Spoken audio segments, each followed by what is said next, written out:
हिते मां सभी अहम ख़बर शेयर कर रहे हैं। इसराइली सिक्योरिटी काबीना गज़ा ते उत्तर सरहद खोलण जी मंजूरी ॾेई छॾी आहे। 7 अक्टूबर वारे हमले खां पोइ पहिरियों भेरो उत्तर सरहद खोलण जी मंजूरी ॾिनी वई।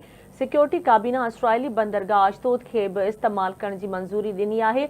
अमरीकी मीडिया मूजिब इसराइल हिकु सुठो क़दम खयो आहे। इन क़दम सां गज़ा में वधीक इंसानी इमदाद दाख़िल थी सघंदी।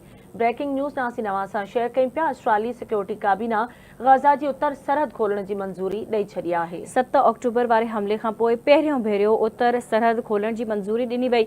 सिक्योरिटी काबीना इसराइली बंदरगाह अश्तोद खे बि इस्तेमाल करण जी मंजूरी ॾिनी आहे। अमरीकी मीडिया मूजिब इसराइल हिकु सुठो क़दम खयो आहे। इन क़दम सां गज़ा में वधीक इंसानी इमदाद दाख़िल थी सघंदी। अहम ख़बर मां सां शेयर करे रहिया आहियूं।